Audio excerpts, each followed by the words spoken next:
松田さん、こんにちは。こんにちは。今日は何を教えてくれるんでしょうか。今日はですね、今まで紹介しているやつが満開になってきたんですよ。で、この前ちょっと満開の咲いた状態を放送したらですね、これが欲しいという方もおられてですね、もうこの状態でもう大体満開なんですけど、この状態でいいということであればですね、発送したいと思うんですよね。でも発送する場合にちょっと輸送痛みとかそういうのがあるかもしれませんけど、そこは納得の上ということでご購入していただければ、いいと思います。今こんな状態です。で箱に入れて送ります。今まであんまりそういう痛みという話はなかったんですけど、これがまだでもこんな状態で送るのはちょっと初めてなもんですから。でもですね、これ今もし花が終わったとしても、これから新しいバルブが出てですね、それが育っていくのはそこに大体 50-60% の楽しみがあると思うんですよね。ですから、花が終わった段階でもう十分楽しめるんで、そこをですねこれから皆さんに紹介していきたいというところもありますんで、花が終わって新しいバルブが出てくるというところを楽しんでもらいたいと思いますので、できればですね、もうこの状態でいいっていうことであればすぐ発送いたしますんで、でも放送がですねちょっと遅れるかもしれませんけど、そこへもうちょっと花が過ぎるかもしれませんけど、それでいいんであればですね、ぜひ注文いただければすぐ送りたいと思いますんで、よろしくお願いいたします。フェアリーシリーズのレッド&ホワイトの親株として放出するやつの一つなんですね。ガーデンデンドロビウム板漬けの親株の2番っていうやつですよね。つぼみからどんどん膨らんできて、もう私は十分楽しみました。これをですねできればもうぜひこれを買っていただいて、ご自宅で楽しんでもらえればいいかなと思います。もう新しいバルブも少しずつ出始まっていますんで、これから新しいバルブが9月ぐらいまでどんどん成長していきますんで、それも楽しみにしてもらえればいいかなと思います。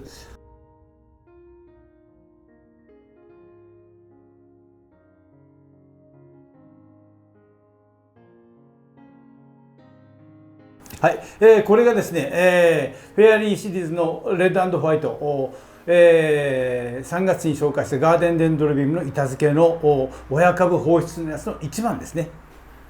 1番、もうこれももうきれいに咲いております。私は十分楽しんだんですけど、この後はぜひお客様の方で楽しんでいただければと思います。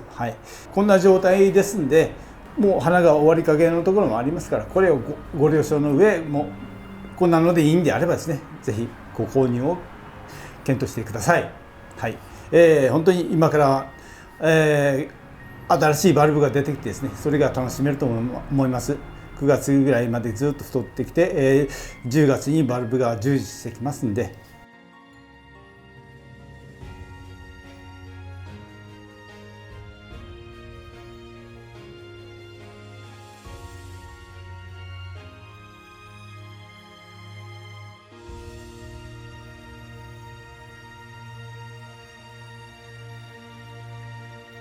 これがですね、フェアリーホワイトパープルアイっていうやつなんですよね。これも親株で作っていたやつなんですけど、このタイプが一番強くて花出しも良かったっていうこともあるんですけれども、でももうこれ2週間ぐらいだいたい咲いてですね、もうそれかけているんですけど、でもこんなのでもいいっていう方もおられますんで、来年向けに自分でもうあとは育てるわっていう方はですね、ぜひご購入検討していただいてですね、自分でもまた来年はさらに綺麗な花を咲かせてもらいたいなと思っております。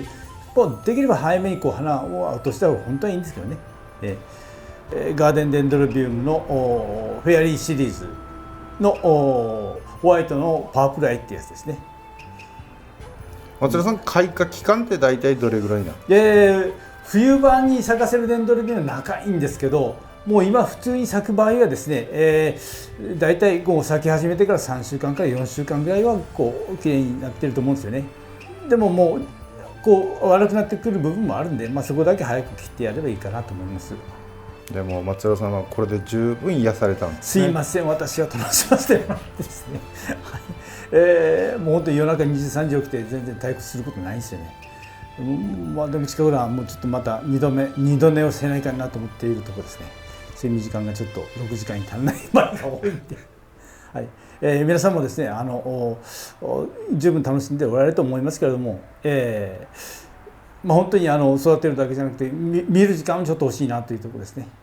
朝本当に静けさの中で花を見るのもちょっと落ち着いて癒されるかなと思って、私は癒されているところですね。はい、朝早くも今はもうちょうどいいぐらいの気候になって気持ちがいいんで、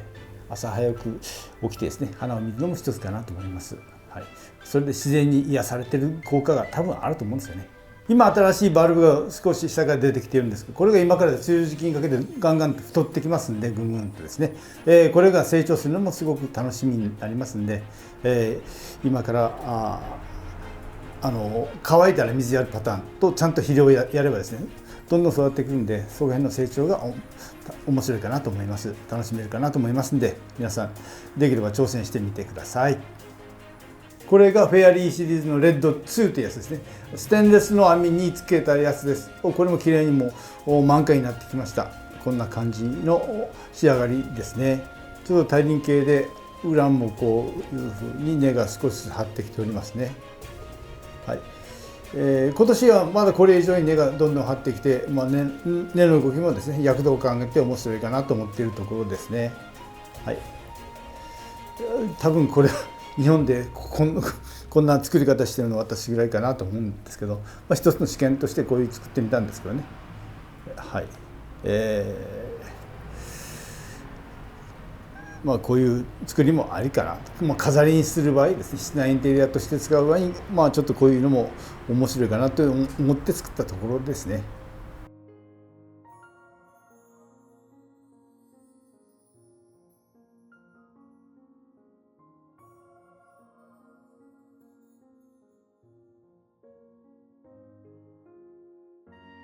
ガーデンデンドロビウムのステンレス漬けの5番ですね。こういう感じに咲いてきました。すごく花出しも、良くてですねいいのかなと思います。少し香りもするんですよね。はい。こういう仕上がりですね。裏面も少しこういう感じで根が張ってきてですね。はい。で少し新しいバルブも出始まったところというところですね。こんなのからバルブが大きくなっていくんですよね。これがポコッと出始まってどんどん大きくなるのも一つの楽しみかなと思いますね。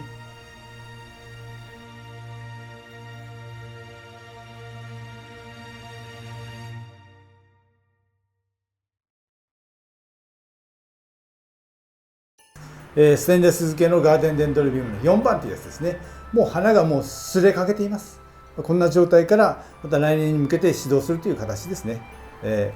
本当ならもう早めに花を切って新しいバルブをですね成長させる方にちょっと切り替えてもらった方がいいのかなと思っているような商品ですね。5本ぐらいもうバルブが出たがっています。花を切って肥料をやるとですねバルブがどんどんこう成長していきますんで、それも楽しいですよね。本当に梅雨時期に見るとですね新緑がむちゃ綺麗なんで、あれを見るだけでもですねもう癒されているっていう感じになるんですよね。はい。過去の YouTube を見てですねあの頃は綺麗だったねと思ってまた見返しているところですね。はい、ぜひ過去の YouTube を見ていただけるとですね古川村のガーデンデンドロビウムすごく綺麗な写真がいっぱいありますんで映像がいっぱいありますんで確認していただければまたそれも参考になるのかなと思います。はい。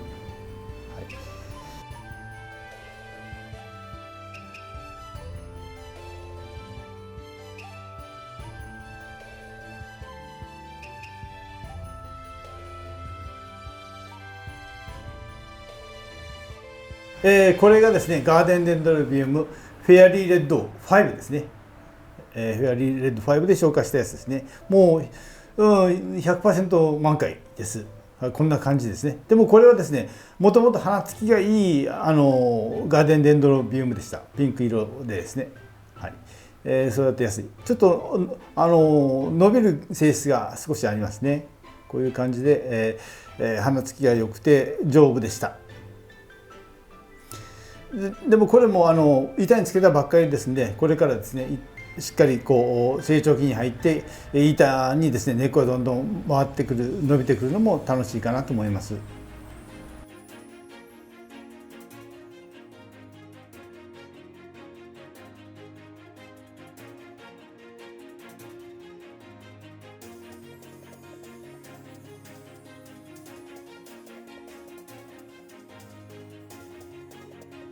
これがですね、3月に放映したやつですね。ガーデンデンドロビウムの親株の白系にですね、縁取りに少しピンクが乗ってパープルアイ、ゼスの方がですね、パープルの色がちょっと中心に乗っておりますんで、こういう形、これが一番強い品種になっております。親株放出のやつの一つです。こんな感じで咲いてきました。もう満開ですね。これぐらい咲けばいいなと思っているところですね。はい、本当に一人で見るのはもったいないっていう感じで、皆さんにも映像をですねシェアしてもらって楽しんでもらえれば一ついいのかなと思っております。記録はですねずっと残りますからね。はい、綺麗な映像が残るのはちょっといいかなと思っております。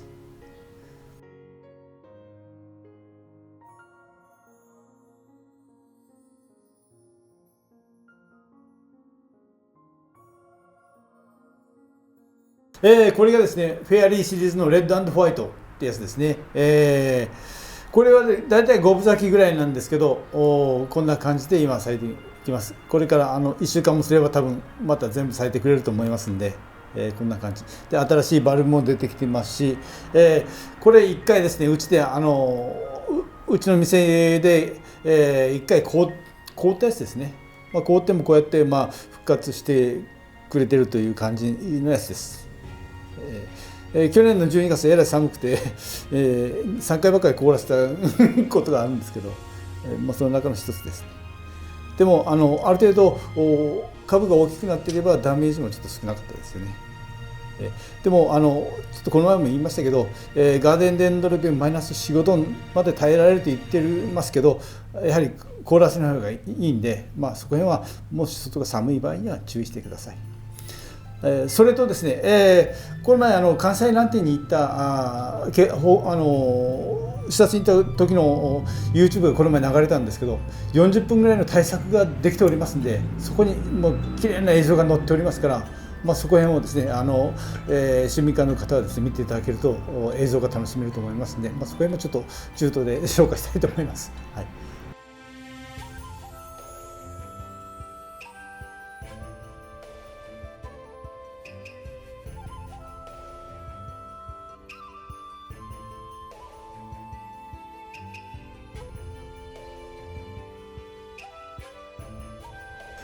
これはですねフェアリーピンクの2色上です。パープルアイとアイグリーンというやつですね。ゼスの方にですねパープル色とグリーンの色がかかったやつですね。2色上になっております。3年ぐらい前かな、うちの YouTuber の吉川さんと一緒にですね、バルブをつけたやつですね、苔玉に。でその苔玉をですね3分の1カットして自然な状態でついたような形に持っていきたいなと思ってこういう形でつけたところです。去年の秋につけたんでまだ根はそんなしっかり回っていないんですけれども、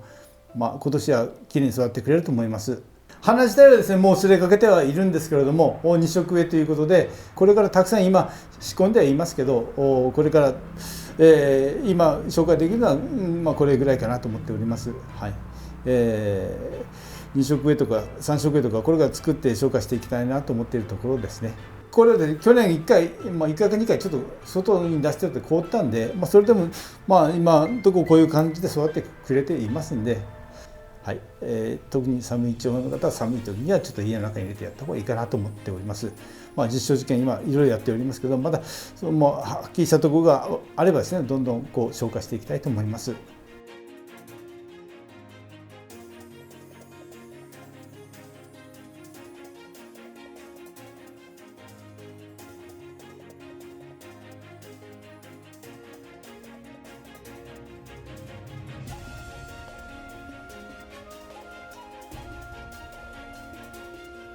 これがフェアリーシリーズのピンクの4番ですね。まだ正式な名前つけてはいないんですけど、はい、こんな感じで仕上がっております。もう花もですね何本かすれかけてるのもあるんですけど、これが自然な感じですね。でもこれもですね去年の12月に2回ばかり凍ったやつですね。それでもこれぐらいしっかり、してきています。はい。意識的に凍らせない方がいいんですけどね。はい。こういう形で復活しているというか、凍っても大丈夫だったやつですね。松田さん、凍らしてもはい、育って花が咲いてるからはい、大丈夫ってことですよね。一応これはですね、こうやってダメージがあったんですけど、これからはですね、もうしっかりこれから咲いて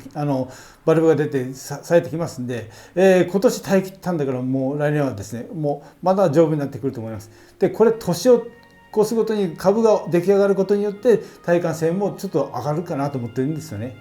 はい。今年去年の暮れ相当鍛えましたんで今年から来年にかけて、その鍛え方に以上に耐えられると思いますんで、はい、そういう感じでこれからも育ってくればいいかなと思っております。これもですね、苔玉を3分の1にカットしてつけたっていう状態ですね。あんまり違和感なく板にしんなりついておりますんで、これから今年根がバーッと出てきてですね、かっこよく育ってくれるかなと思っているところですね。はい。本当にまだこれつぼみがいくつかあるんですけど、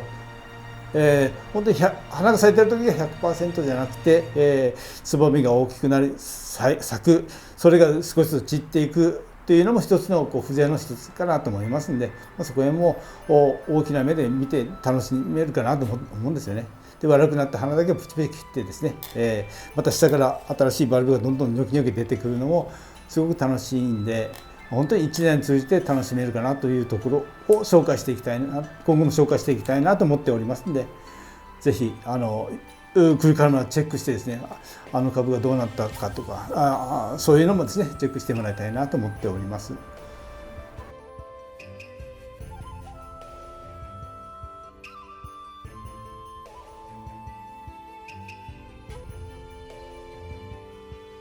これはですね、フェアリーホワイト1っていうやつですね。白系です。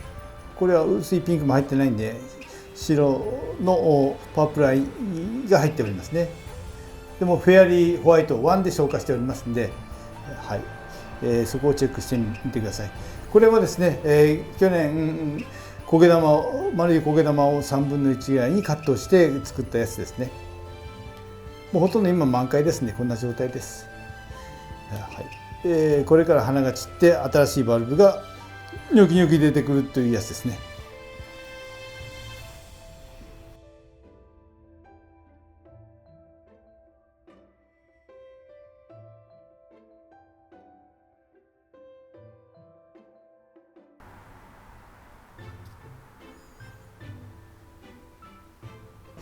これはですね、フェアリーピンクの3番というやつですね。ちょっと似たようなのがあるんですけど、とりあえず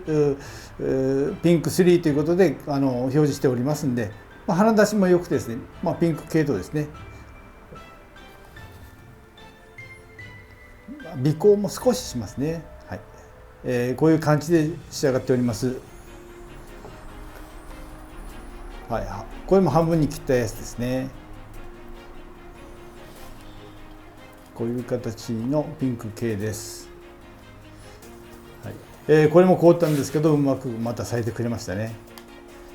はい、これも去年の11月に1ヶ月水を切った効果もあるのか、結構花も結構咲いてくれております。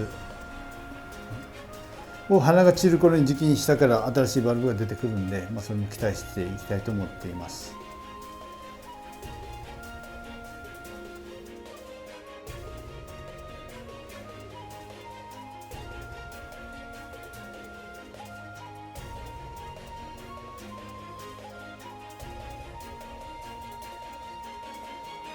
これがですね、デンドロビウムのフィズっていう品種ですね。はい、綺麗なんですよね。はい、薄いピンクの縁取りがあってですね、これをですね苔玉に作ったのがあるんで、それを紹介したいと思うんですよね。今ですね、もうあと1週間でパッと開くようなのがありますんで、それを紹介していきたいと思います。花はこんな感じですね。もうあと1週間で多分咲くと思います。完璧に苔玉でこんな感じでできました。根っこもですね、もう根が張ってきまして、こういう感じですね。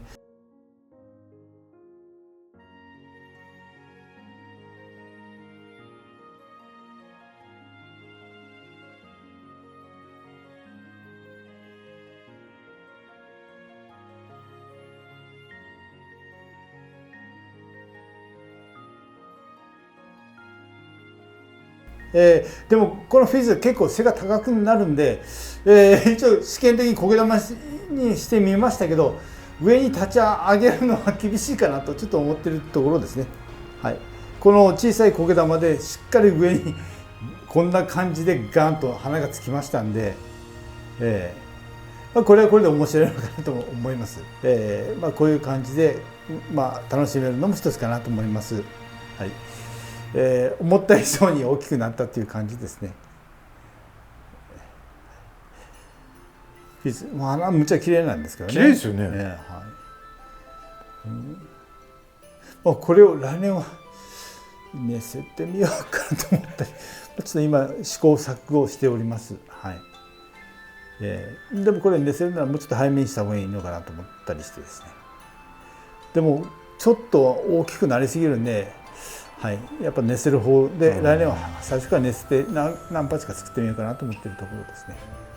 キャンディーみたいに。そうですね。キャンディーもむちゃ綺麗になってますからね。来年もむちゃ見事になりますね。今年も上にバーッとこうバルブが向いてきたんで、かっこよくなってきてますんで。これ苔玉のまま出すんですか？そうですね。今年は。じゃあこれ欲しいっていう方は買える？もうはい。今がチャンスだと思いますね。あと1週間したら花もう咲いてくるんで。でこれをですね箱に入れてこうちょっと枕をしてこう揺れないようにして、送れるかなと思っています。配信が5日になります。早いですね。間に合わせる。はい。5日だったらまだこう花がもう咲くか咲かんかっていうところでしょうかね。じゃあもう動画見たら欲しい人はそうですね。もうすぐこう注文いただければ、頑張ってきれいに包装してですね。発送していきたいなと思っております。前ですね、一回映像に流したんですけど、暁とフィズセットで販売いたしました。で、暁の方はもう花がちょっと終わってしまったんで、このフィズだけがあと5鉢ぐらい残っております。はい。番号を振っておりますんで、これは2の B なんですけど、1の B、2の B、3の B、4の B、5の B まで残っております。もしよければですね、もう早めに注文いただければ、発送遺体もそういうのはないかなと思います。できれば早めに決断していただいて、ご注文いただければきれいに梱包して送りたいと思いますので、そこら辺はご検討よろしくお願いいたします。これがですね、イエローソングキャンディーを去年焦げ玉作って板につけたやつですね。で今年は自然な感じで重力に沿って立ち上がってきたという形ですね。で花芽もですね、もう今膨らんできて、もうあと1週間ぐらいで咲きそうかなというところなんですね。そういうためもしないと思いますんで、できればですね早めに注文していただければこんな状態で送れるかなと思います。はい、今花芽結構ついて、1箇所ですね、5、6輪ついてるんで、結構な黄色が目立ってくると思いますんで、こんな感じの横に向いてるんですけども、これはこれでありなのかなと思います。こんな感じのバランスになっていますね。アンシンメトリーっていうんですか、ちょっとこっちに寄ってるというところですね。はい、こんな感じの出来上がりになりました。これも自然な感じでいいのかなと思いますね。支柱もしなくて自然な感じで立ち上がってきてるんで、はい。もう花が咲いたらですね、ほとんど今店では完売している状態です。今年咲かなかったバルブは来年また咲いてくれるんでいいのかなと思いますんで、こんな感じの仕上がりになっています。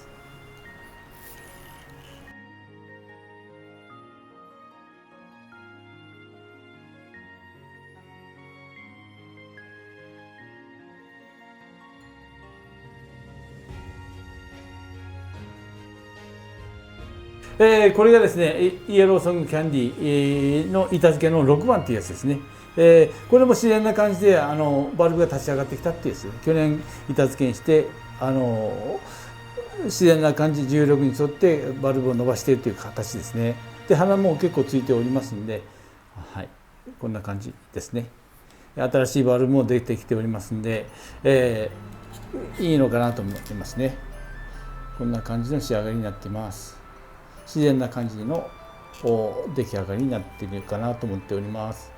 こんな感じで裏に胸がしっかり回ってますからね。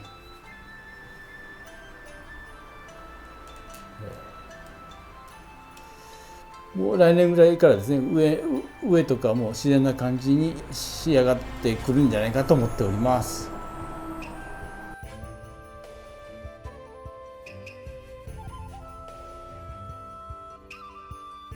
これがイエローソングキャンディーの苔玉の5番というやつですね。花芽しっかり来ております。はい。ちょっと花が咲くのは母の日にはちょっと間に合わないかなと思うんですけど、綺麗に今からこのつぼみが大きくなって花がしっかり咲いてくれますんで、こういう状態、自然な感じの仕上がりを目指して今作っているところですね。こんな感じの仕上がりになっております。で、新しいバルブも出てきておりますんで、9月までガーッと立ち上がってくるかなと思います。で、花芽も結構ついておりますんで、結構黄色いボール状の塊で花が咲いてくれるかなと思っております。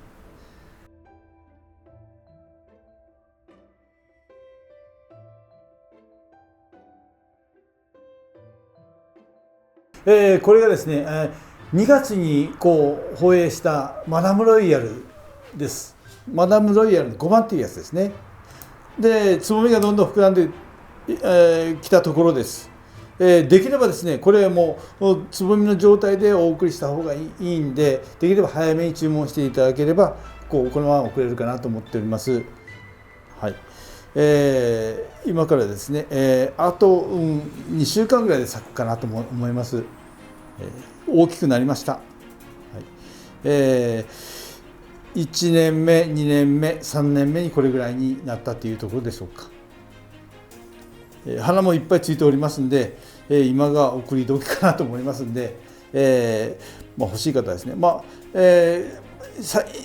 回目に販売した時はもう完売したんですけども、あと何羽しか残っておりますんで、よければ購入していただいて、自分でちょうど花が咲いてくるところから楽しめると思いますんで、はい。もうこれが咲いてる状態よりは今ですね、送った方が送り痛みがしないと思いますんで、そこは早めにご検討をお願いいたします。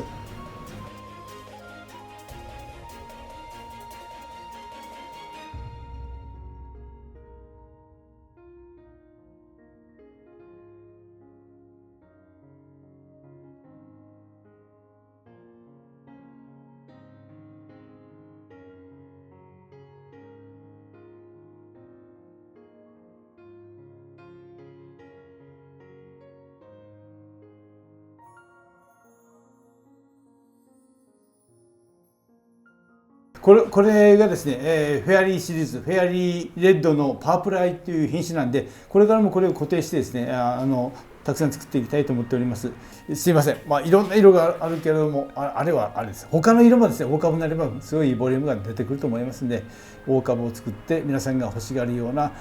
綺麗なやつを作っていくのが今目標でやっておりますんで、頑張って作っていきたいと思います。松田さん、質問です。はいはい。同じやつなんですか？あれとこれは同じタイプですね。10年経ったらぐーっとあんなになるんですか？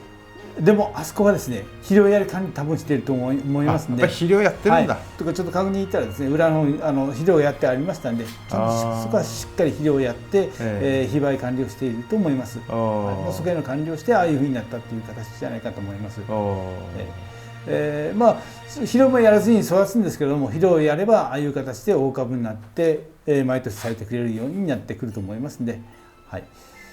そこはちょっと肥料やりも考えてもらいたいなと思っております。今回映像に出ていたフェイクについているガーデンデンドロビウムの苗はですね、これしかないんですよ。で、来年度は結構作っているんで、来年はたくさん出せると思うんですけど、まだたくさん何百鉢とか作っている中で色選別まだちょっとできていないところがありますんで、来年はですね、しっかり数を揃えて出せるようにしていきたいと思います。はい、今何千鉢か作っている中でちょっとピックアップしていきますんで。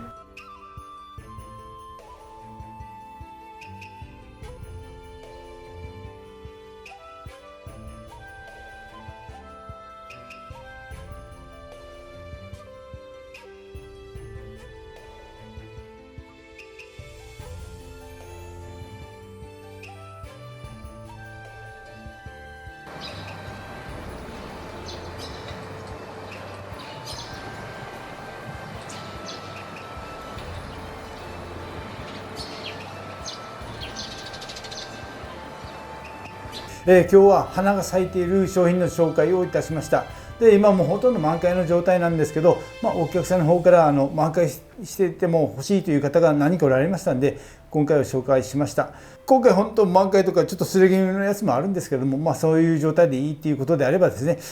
輸送する時に少しちょっと急いタイムもあるかもしれませんけど、それでもいいっていう方はですね、ぜひ注文していただいて、これからですね自分で来年咲かせるように水やりと肥料やりやっていただければ、綺麗なのが来年今年以上に咲くと思いますんで、頑張って育ててもらいたいと思います。はい、嫁入り先を探しておりますんでご検討よろしくお願いします。ありがとうございました。